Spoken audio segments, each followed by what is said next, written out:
Je continue aujourd'hui la série d'homélies qui porte sur le thème « Mon bagage spirituel ». Dans cette série d'homélies, comme on disait, on veut un peu dépoussiérer ce qu'on porte au plan de la spiritualité pour revenir à l'essentiel.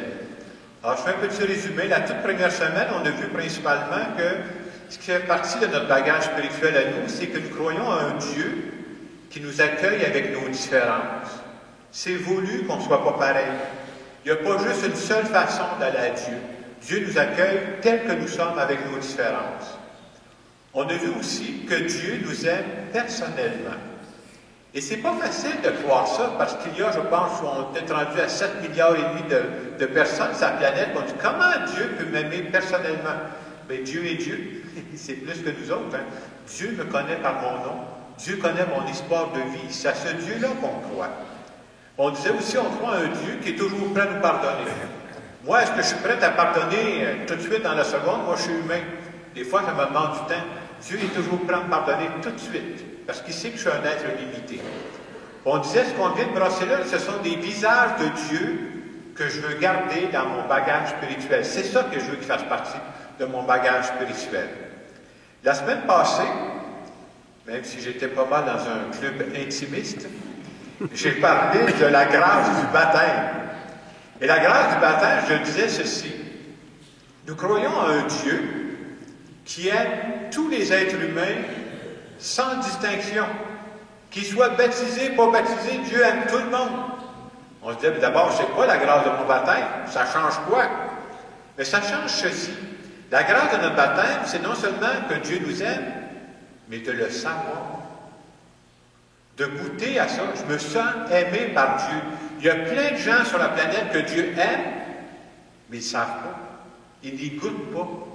C'est un peu la comparaison que je vous disais, c'est comme un enfant. C'est déjà très bien que ses parents l'aiment.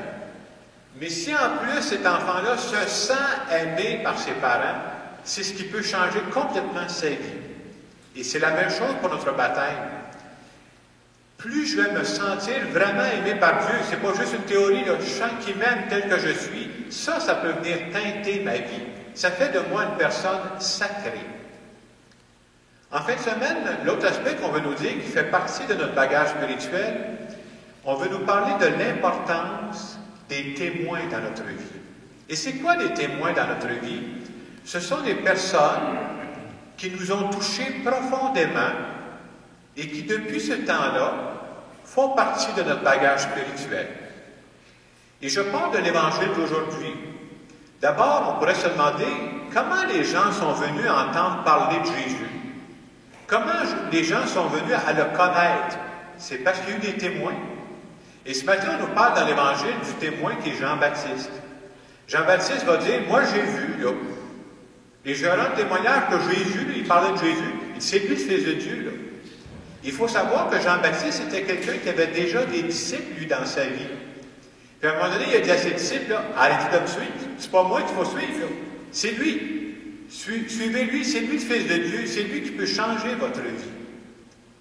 De la même façon, vous remarquerez qu'on a souvent des lettres de Saint Paul. Et vous remarquerez que Saint Paul, c'est quelqu'un qui se promène de ville en ville. Puis lui aussi, il a été un témoin. Quand il arrivait dans une nouvelle ville, il posait question. Puis les gens savaient qu'il y avait quelque chose de spécial. Il a témoigné de Jésus à sa façon. Et on pourrait dire que Paul a témoigné beaucoup plus par sa façon de vivre que par ses discours. Et souvent, un témoin, c'est ça, là. C'est par sa façon de vivre. J'essaie de vous donner un exemple. C'est quoi d'être un vrai témoin?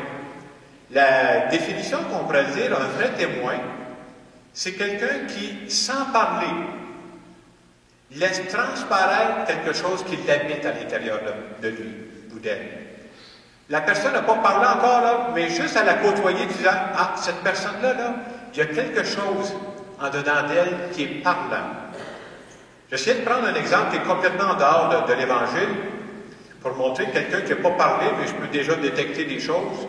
Imaginez-vous qu'il y a quelqu'un qui vient me voir, je rencontre un monsieur, puis il arrive avec un gros chandail des Canadiens de Montréal. Puis je vois sur son auto, il a mis des fanions du Canadien de Montréal.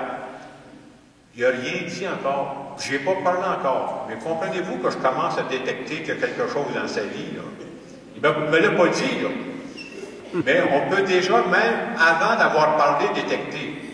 Et si je voulais faire une face plate ce matin, je dirais probablement que ce monsieur-là, il est sur le bord de la dépression, que son club, il va pas bien. Ça, c'est pas sérieux. Alors, je reviens, c'est quoi le témoin? On veut nous dire ce matin que Dieu passe par des témoins pour marquer notre vie. Des témoins, c'est ça, ça peut être, Dieu peut passer par mes parents. Dieu a pu passer par mes éducateurs, mes éducatrices, par des amis. Puis ces gens-là ont laissé une trace dans ma vie. Dieu passe ces personnes-là, puis ces personnes-là, parce qu'elles sont passées dans ma vie, voilà là, ma vie est plus pareille. C'est comme s'ils sont venus façonner ma vie. Ils font partie maintenant de mon bagage. Ils font maintenant partie de mon histoire de vie. Et pourquoi c'est important de nommer ces personnes-là? Parce que plus je précise c'est qui ces personnes-là, plus j'apprends à découvrir qui je suis vraiment. Je suis la personne qui s'est bâtie à travers toutes ces relations-là. Et ce matin, je me suis dit, pour ne pas rester dans les nuages, je vais essayer de vous donner l'exemple d'un témoin qui m'a marqué dans ma vie. J'ai eu plusieurs personnes qui m'ont marqué, mais lui, c'en est un. Alors, l'exemple que je vous donnerai, c'est le suivant. Pendant une quinzaine d'années, moi, j'ai eu un conseiller spirituel, des fois pour nous aider à avancer, et c'était un père jésuite. Il s'appelait le père Jean-Marie Archambault. Et comme tous les jésuites, vous savez, les jésuites, eux autres, sont spécialisés dans le discernement spirituel. Quand tu as des décisions à prendre, quand tu as des choix à faire dans ta vie, comment décider en tenant compte de ta spiritualité? Le père Archambault, c'est quelqu'un qui avait fait des grandes études. C'est quelqu'un même qui avait eu des postes de responsabilité. Il a été recteur de l'Université du Québec à Trois-Rivières. Il a été un des responsables de sa communauté. Mais je vous dirais ce matin, s'il a été un témoin dans ma vie, là, c'est pas d'abord parce qu'il a fait des grandes études. C'est pas d'abord ça que je retiens de lui. S'il a été un témoin dans ma vie, c'est pas à cause qu'il a occupé des postes importants.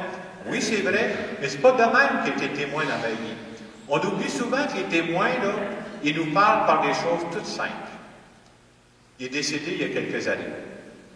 Moi, ce que je me rappelle de lui aujourd'hui, je peux vous dire, c'est dans les dernières années où j'allais le voir, parce qu'on s'est connus pendant plusieurs années. Et les dernières années où j'allais le voir, il avait perdu la santé. Il était rendu plus âgé. Et il était en chaise roulante. Puis cet homme, qui était un homme très instruit, avait de la difficulté à parler. Juste parler, c'était difficile pour lui. Alors, vous comprenez que quand j'allais le voir, moi, j'allais lui demander des conseils. J'arrivais avec mes petits problèmes. On a tous des petits problèmes, et je dis, bon, il va m'éclairer là-dessus. Mais avant de commencer de parler de ça, ben, on se saluait, hein, comment ça va? Et ces années-là, là, à la toute fin, vous savez ce qu'il me répondait presque toujours? Il dit, Dieu est bon pour moi. Ma vie est belle. Je regardais dans sa situation, lui qui avait de la difficulté à parler, donc la santé était plus belle, puis il disait ça. J'avais l'impression que mes petits problèmes à moi, là, ça venait de fond, comme si on mettait ça dans le fond d'une poêlonne, ça disparaissait. Là. Autrement dit, je suis en train de vous dire que comment il était un témoin pour moi dans sa vie, dans ma vie. Il était un témoin pour moi parce que, par sa façon sereine de faire face à la vie. C'est ça qui m'a marqué, moi. Par sa façon aussi de demeurer reconnaissant envers Dieu, même si à la fin, sa santé n'était plus du tout pareille comme quand je l'avais connu. Mais il avait gardé cette foi-là, cette sérénité-là. Et aujourd'hui, je peux dire que lui, à sa façon, il fait partie de mon histoire de vie. Vous ne m'enlèverez pas ça. Parce que je l'ai croisé, je ne suis plus le même bonhomme aujourd'hui. Il fait partie de ce que j'appelle mon bagage spirituel. Et je trouve qu'en fin de semaine, avec l'exemple de Jean-Baptiste, c'est une belle occasion de prendre un moment pour dire, c'est qui, moi, dans ma vie, qui est un témoin important? Quelles sont les personnes qui m'ont touché profondément et qui font maintenant partie de ma vie? On ne peut plus décoller ça, là. C'est en nous, ça, là. Ces personnes-là font aujourd'hui partie de notre bagage spirituel. Et avoir la foi, c'est de croire que Dieu a permis que nos chemins se croisent. Moi, il y a 25 ans, je ne connaissais pas le Père Archambault. Je ne compterai pas comment on s'est connus, là. Mais finalement, nos chemins sont croisés, là. Puis je crois que Dieu a voulu ça. Avoir la foi, c'est aussi croire que Dieu, probablement, peut passer par nous aujourd'hui pour toucher d'autres personnes. Et des fois, on pense qu'on va toucher les autres personnes avec nos forces, avec nos gros diplômes, ou je ne sais pas trop quoi. C'est pas ça qui va toucher le monde. Ça va être notre sincérité. Ça va être le fait qu'on est authentique. Ça marque le monde. Et dans ce temps-là, on devient témoin. Alors ce matin, je trouve que c'est une belle occasion. Je vous invite dans le moment de silence qui suit de dire, êtes-vous capable d'identifier un ou deux témoins qui font partie de votre bagage spirituel? Et quand vous aurez trouvé le nom de ces personnes-là, ayons la sagesse de dire merci à Dieu d'avoir permis que ces personnes-là croisent ma route.